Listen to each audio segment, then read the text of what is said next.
Hello बच्चों, कैसे हो आप सब अच्छे? ओके बेटा, मैं आपकी teacher from Mrs convent school Bhopiya Mau Pratapgarh.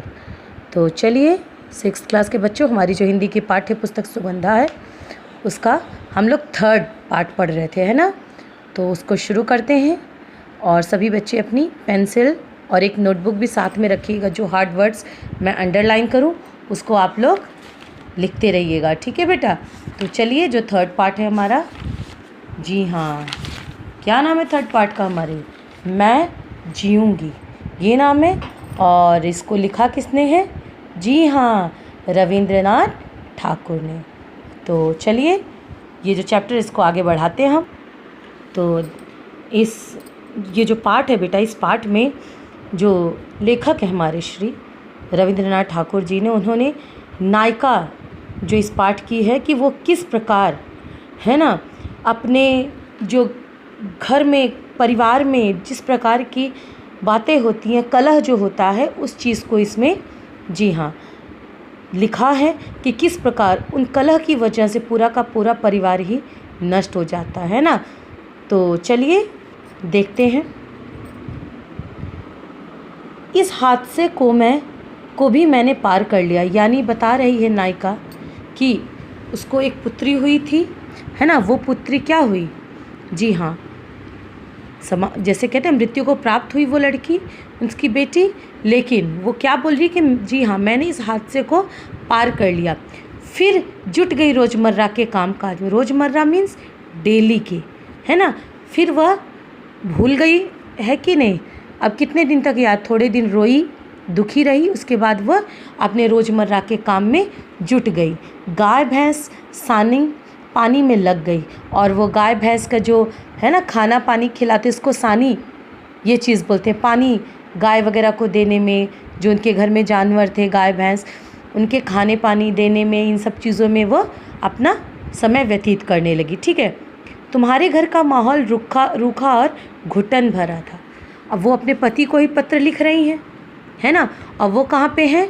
जी हाँ, वो हैं कहाँ? जगन्नाथपुरी में, उड़ीसा में तीर्थ पे गई हैं। और वो फिर वहाँ पे क्या लिखती है? तुम्हारे घर का माहौल रूखा और घुटन भरा, यानी घर में कोई खुशी नहीं है ना। ऐसे लगता है कि कोई जिसे हमेशा गला दबा के रखा, इस प्रकार का जो वातावरण तुम्हारे घर में। अपने पति को बोलती हैं, गाय भैंस ही मुझे अपने से लगते थे।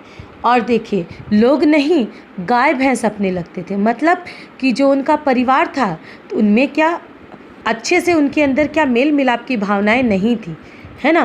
तो अब देखिए, गाय भैंस मूक थे, फिर भी वो उसको दुलारते थे, प्यार करते थे, इस प्रकार वो ही उसको अपने लगते थे, ठीक है। इसी तरह शायद जीवन बीत जाता। वो क्या बोल रही है कि शायद इसी प्रकार से मेरा जीवन बीत जाता, आज का यह पत्र लिखा ही नहीं जाता। और नायिका जब पत्र लिख रही, उस दिन के बारे में लिख रही है कि आज का यह पत्र मतलब चिट्ठी लिखा ही नहीं जाता।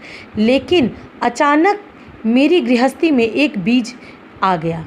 बता रही है कि गृहस्थी मतलब, है ना, जो दाम्पत्य जीवन होता है उसको गृहस्थी बोलते हैं। कि उनके बीच में अचानक क्या आ गया? एक बीज आ गया।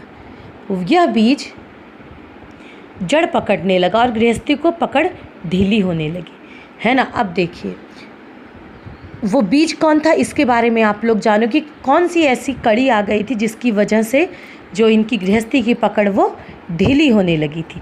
जेठानी जी की बहन बिंदु अपनी माँ के गुजरने पर हमारे घर आ गई। तो वो बताती हैं कि उनकी जो जेठानी, उनके जो पति हैं, उनके बड़े भाई की जो पत्नी है, उनकी बहन, जब उनकी माँ गुजर गई तो वो इनके घर रहने आ गई, ठीक। मैंने देखा कि तुम सभी परेशान थे। अब नायिका बोल रही हैं अपने पति से कि मैंने देखा कि तुम सब, यानी पूरे घर वाले परेशान थे। जेठानी जी के पीहर की लड़की ना रूपवती थी ना धनवती। अब देखिए, जेठानी जी मतलब वही उनकी जो पति हैं, उनके बड़े भाई की पत्नी की जो बहन थी, वो ना पीहर मीन्स जी हाँ, उनके बाबुल का घर, उनके जो मायका है, वहाँ की लड़की क्या थी? ना रूपवती, ना ही सुंदर थी, और ना ही धनवती, यानी ना ही उनके पास ज़्यादा धन था, ठीक है। जेठानी जी इस समस्या को लेकर उलझ गई। अब देखिए, यानी अब शादी ब्याह भी करने में मुश्किल है कि नहीं। अगर सुंदर लड़की रहती, ज़्यादा धन रहता तो दहेज देके, है ना, शादी हो जाती। सुंदर होती तो भी हो जाती, ज़्यादा पैसा होता तो भी हो जाती, लेकिन उसके पास दोनों चीज़ें नहीं थी। एक तरफ बहन का प्यार तो दूसरी तरफ ससुराल की नाराज़गी। अब देखिए, अब जो जेठानी जी के मायके में कोई नहीं रहा, सो बहन उनके पास आ गई। तो अब देखिए, एक तरफ बहन का प्यार है कि वो बहन को भी नहीं छोड़ना चाहती हैं, दूसरी तरफ ससुराल वाले नाराज़ भी हैं कि क्यों लेके आई, क्यों लेके आई अपनी बहन को। तो इस प्रकार की भावनाएं, है ना, इस प्रकार की बातें वो जो नायिका हैं उनके सामने हो रही थी। देखिए वो किस प्रकार इन सब जो सिचुएशन है वहाँ से किस प्रकार वो लड़ती है, किस प्रकार वो सहती है, आगे हम लोग इसके बारे में पढ़ेंगे। ओके बेटा।